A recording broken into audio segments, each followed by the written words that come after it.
ለ2018 ዓመተ ምህረት ተፈታኞች የወጣ አዲስ መረጃ ነው። ለቻናላችን አዲስ የሆናችሁ ተማሪዎች ሰብስክራይብ እንድታደርጉ እንጠይቃለን። በአጠቃላይ ስለ ዛሬው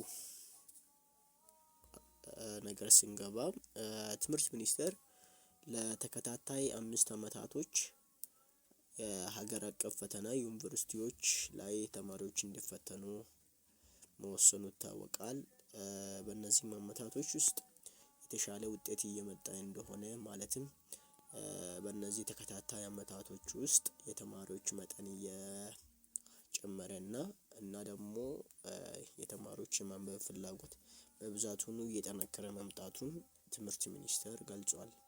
በዚህ መሰረትም እስካሁን ትምህርት ሚኒስቴር በፈተናው ላይ የተለያዩ ነገሮች የገጠሙ ቢሆንም ለነዚህ ነገሮች መፍትሄ እየሰጠ መሆኑን ለምሳሌ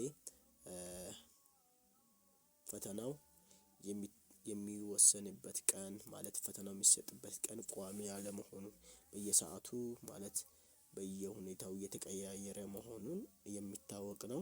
ለዘንድሮው 2018 ተፈታኞች ደግሞ አዲስ የወጣ መረጃ ነው። ይህ ማለት ተማሪዎች የሚፈተኑት ፈተና አይነት ምን አይነት ነው እና ደግሞ ምን ያህል ዝግጅት ማድረግ እንዳለባቸው የገለጸበት ነው። በደንብ እንድትከታተሉን እንጠይቃለን። በ2018 ፈተናቸውን የሚወስዱ ተማሪዎች ከ500 በላይ ሊሆኑ እንደሚችል ትምህርት ሚኒስቴር የገለጸ መረጃ አለ።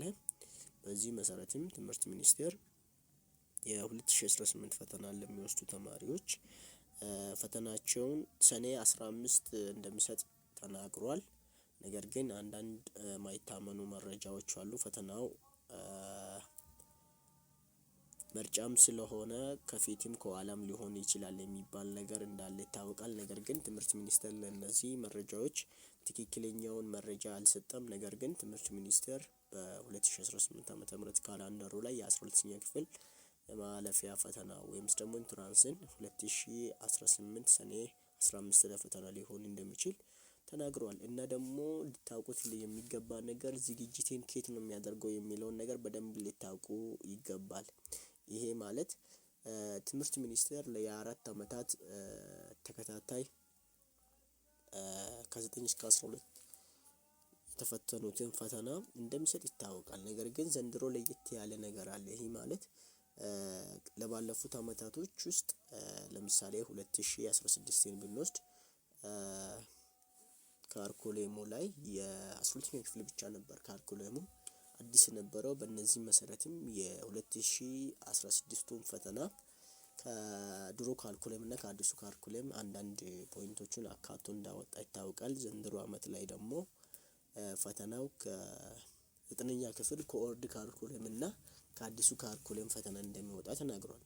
ይሄ ማለት ተማሪዎች እንዴት ዝግጅታቸውን ማድረግ እንዳለባቸው እንናገራለን። ይሄ ማለት ከኦልድ እና ከአዲሱ ካርኩሌም አንዳንድ የሚመሳሰሉ ሀሳቦች አሉ። እነዛን የሚመሳሰሉ ሀሳቦችን ተማሪዎች በደንብ ትኩረት ሰጥተው እንዲያነቡና ሞር የባለፈው አመት ፈተና ፎከስ ያደረጉባቸው ፖይንቶች አሉ። ትምህርት ሚኒስቴር ይሄን አልገለጸም። ተማሪዎች ግን በዚህ ቻናል ላይ ቀጣይ ሳምንት ላይ ማለት በዚህ ሳምንት የምንገልጽ ይሆናል። ፈተናው በ2018 የቱ ጋር ነበር ፎከስ ያደረገው እና ደግሞ በየትኛው ክላስ ነበር መሰረታዊ ጥያቄዎች የመጡት የሚለውን ነገር እሱን የምናይ ይሆናል። የ2018 ተማሪዎች ግን ሊትረሱት የማይገባ ነገር ፈተናው ከየትኛው ነው የሚወጣው የምትሉ ነገር 9ኛ ክፍል ኦልድ እና ኒው ካርኩሌም እና ከ10 እስከ 12 ያሉ ፈተናዎች ደግሞ ለናቹራሎችም ለሶሻሎችም ከአዲሱ ካርኩሌም መሆኑን ተገልጿል። እነዚህም ይህ ማለት ደግሞ ተማሪዎች ሞር ፈተናው ላይ ፎከስ እንዲያደርጉ ሞር ፈተናው ላይ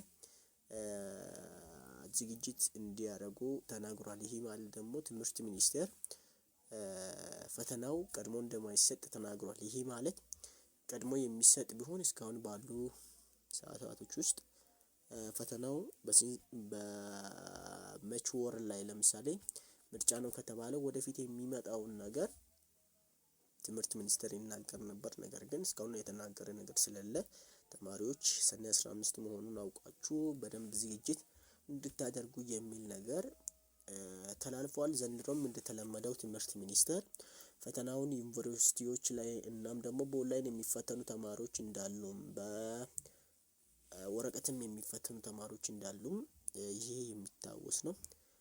ተማሪዎች ደግሞ ሞር ንባብ ላይ እንድታደርጉ ሀሳብ እንሰጣለን። እናም ደግሞ ፈተናው የሚወጣበትን ሞር ፎከስ የሚያደርግበትን ፖይንት በዚህ ሳምንት እንነግራችኋለን። ሞር ለአዳዲስ ቪዲዮዎች እንዲደርሷችሁ ሰብስክራይብ እንድታደርጉ እንጠይቃለን። እናመሰግናለን።